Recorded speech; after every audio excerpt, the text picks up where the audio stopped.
Intensive agriculture is responsible for large amounts of greenhouse gases, contributing to about 10 to 15% of the total global greenhouse gas emissions. However, agriculture, in particular organic agriculture, can also be part of the solution. The project, Carbon Credits for Sustainable Land Use Systems, using the acronym CALIS, assessed the soil carbon sequestration potential in organic agriculture and the potential to generate carbon credits from sustainable land use systems. At the final conference, held at the Research Institute of Organic Agriculture, FIBL, in Switzerland, the results of the CALIS project were presented to the public and discussed with experts. The climate negotiations that have just taken place in Durban and the ones that go back to the previous conferences have taken some account of land use change. They've taken account of forestry, but agriculture has not really been very included very much because it's been put in the box too difficult to do. So it's very difficult to account for the changes in agricultural practice and the influence that they have on greenhouse gas emissions. So it's important in the future that we include agriculture so that agricultural change can be incentivised and so that the mitigation potential that's available in agriculture, which is quite substantial, can be captured. There's the general claim, in particular in the scientific community, that sustainable forms of agriculture have a huge potential for on the one hand for sequestration of carbon, but on the other hand for reducing emissions, notably nitrous oxide and methane. The problem is to have a solid base of reliable scientific data. In a global meta-analysis, Andreas Gattinger compared carbon sequestration and greenhouse gas emissions in organic and conventional farming systems. By analyzing the soil organic carbon content and carbon sequestration, we found 200 kilograms of carbon per hectare and year more under organically managed soils and about 10% less nitrous oxide is emitted from organically managed farming systems. Pete Smith is the lead author of the chapter on agriculture for the Intergovernmental Panel on Climate Change, IPCC. What does he think about this meta-analysis? The work done in the CALIS project is really useful because there have been arguments for organic agriculture and against organic agriculture, and lots of people argue over whether it sequesters carbon, whether there is a net gain or whether it's just an apparent gain. And all of these arguments are not very well informed because they're not based on good information. And what this project has done is it's put together a big global analysis of all the available data, and it allows those arguments, whether it's for or against, to be made on the basis of good information. The meta-analysis included 70 studies comparing the carbon sequestration of conventional and organic farming systems. For the greenhouse gas emissions, 20 studies worldwide were included.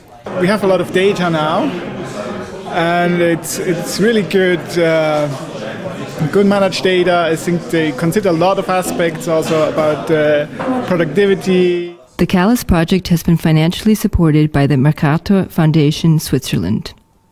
Organic farming is a very good example of a sustainable practice, and for us as a private foundation, the crucial question is how we can create impact. To create impact, methods for carbon credit trading are needed. But organic farming systems are too complex to be pressed into one clean development mechanism methodology, known as CDM methodology. Therefore, Adrian Müller selected avoided biomass burning in sugarcane production as a first method to be developed and submitted to the United Nations Framework Convention on Climate Change, UNFCCC. We wanted to see whether organic agriculture could be an option for credit-based mitigation mechanisms in the context of the clean development mechanism. We decided not to go for soil carbon sequestration, but to go for other practices with high potential, such as avoided biomass burning, for example in sugarcane. So we identified such practices and then developed a new methodology which avoids biomass burning and the related emissions and uses the biomass then for mulching in the project activity, And we also added this baseline of avoided biomass burning to a methodology that produces compost. So getting any project, any agricultural project into the carbon market is extremely difficult. One of the problems is to reduce the burden on the amount of verification and monitoring that needs to be done. So if we can find ways of estimating the changes in greenhouse gas balance on the basis of just changing the agricultural practices, so we just monitor the change in practice, not the change in greenhouse gases, that will make it more possible, I think, to keep down the verification costs, which will allow these projects to be incentivized in developing countries. An interesting part there is that we try to implement organic certification as a monitoring means to reduce transaction costs. And if this is accepted by the UNFCCC, this would be an interesting step towards standardization of these monitoring aspects. Some experts questioned why sugarcane was chosen for developing the first CDM method. Because this is a very limited area in spatial extent, but also it's typically a monoculture, and the socio-economic aspects involved with that might or might not really fit the idea of organic agriculture. But there is a huge potential for conventional sugarcane producers to switch to this organic production practice without pre-harvest burning, and this methodology could help making this viable, especially for smallholder contexts. So first of all, we need to provide standardized methodologies, and second of all, we need to find a way to bring the projects to registration and issue credits with lower transaction costs as it is currently. If agriculture became eligible for carbon credits, precautionary measures would need to be taken.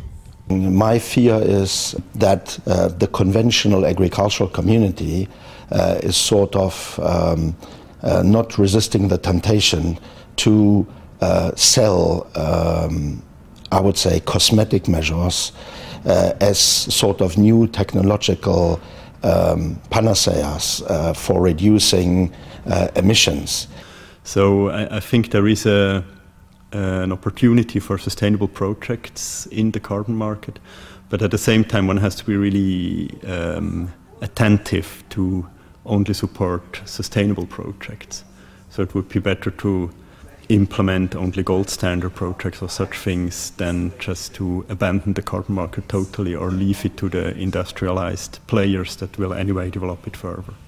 So organic farming has some potential to contribute to the targets in agriculture. I don't personally think that it's going to solve all of the world's problems, but there are situations where organic farming, especially in developing countries, improves the nutrient recycling, it doesn't rely on external inputs, and it makes better use of the livestock and the products that you've got in the farm.